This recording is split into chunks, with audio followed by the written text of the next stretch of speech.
Bismillahirrahmanirrahim. Alhamdulillahi Rabbil Alamin.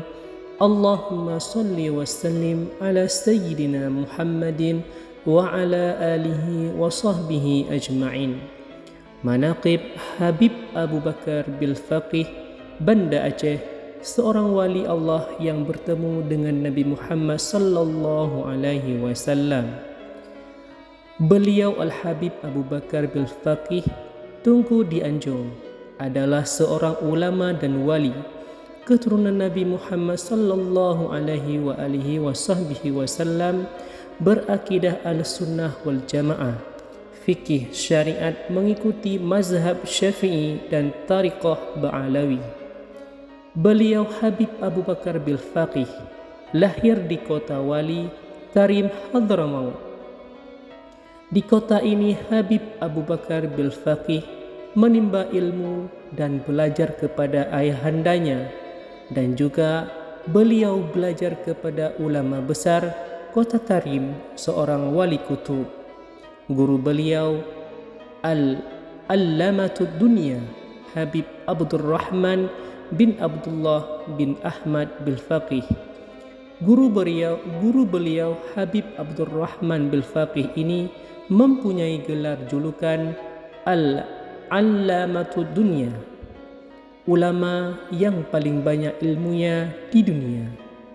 Dan Habib Abdurrahman Bil-Faqih berguru langsung kepada Imam Abdullah Al-Haddad, seorang wali kutub terlama di dunia selama 60 tahun.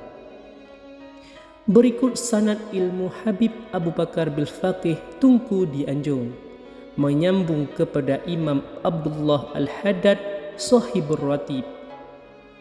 Habib Abu Bakar bin Husain Bil-Faqih berguru kepada Habib Abdurrahman bin Abdullah Bil-Faqih, dan Habib Abdurrahman Bil-Faqih berguru kepada Habib Abdullah bin Alwi Al-Haddad, dan terus menyambung sampai kepada Rasulullah sallallahu alaihi wasallam.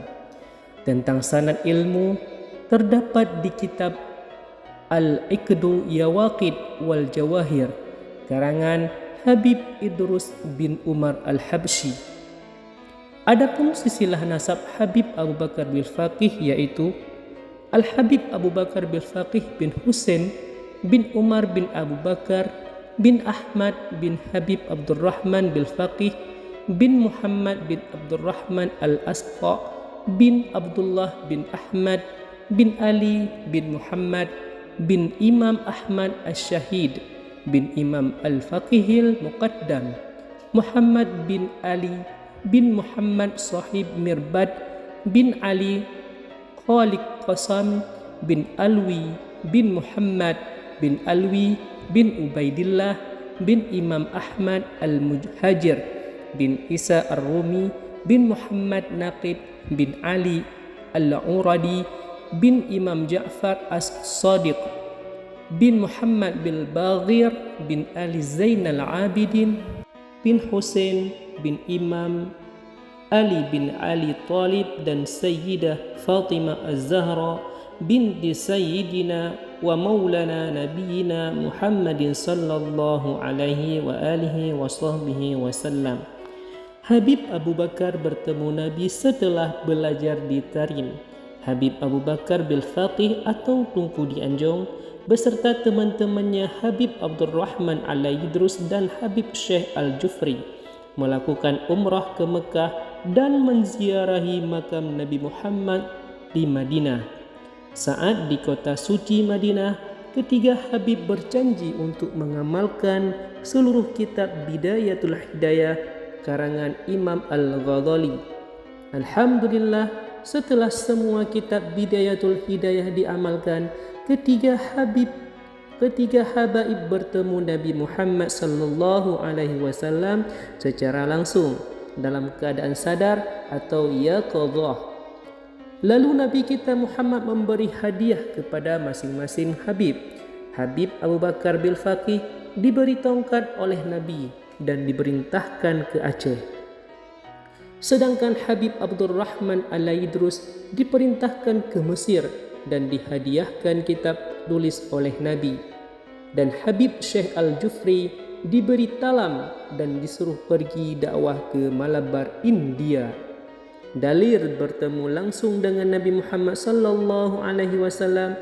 Dalam hadis sahih Al-Bukhari, Nabi Muhammad bersabda, artinya, siapa yang melihatku atau melihat Nabi Muhammad di dalam tidur atau mimpi, maka ia akan melihatku Nabi Muhammad secara terjaga saat di dunia.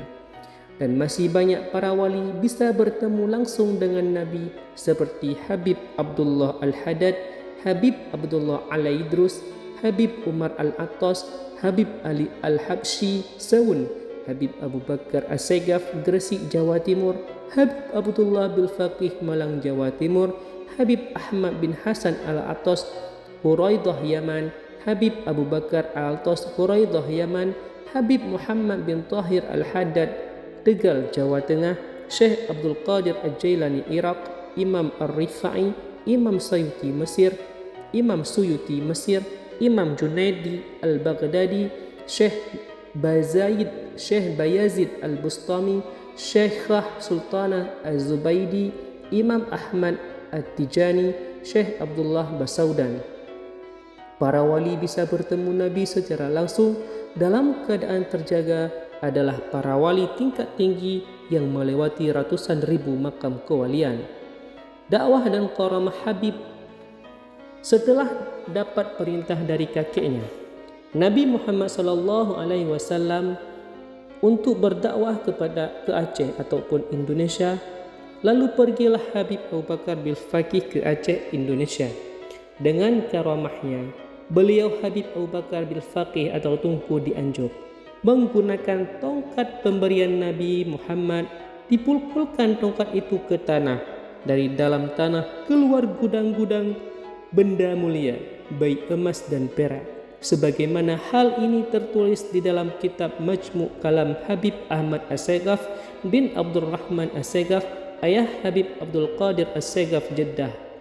Adapun kisah dari Aceh terkenal bahwa Habib Abu Bakar bil Faqih Tunku Dianjung yang melunasi hutang Raja Aceh. Demikianlah jasa Habib Abu Bakar bil Faqih Tunku Dianjung saat di Aceh. Di kota Banda Aceh, beliau Habib Abu Bakar bil Faqih atau Tunku Dianjung membangun masjid di desa Pelanggahan. Bentuk masjid beliau bertingkat 3, mengikuti bentuk rumah adat Aceh.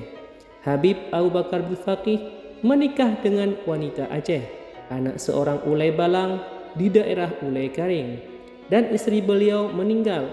Lalu Habib Abu Bakar bil Faqih menikah lagi dengan Syarifah Fatimah Al-Aidid sampai akhir hayatnya.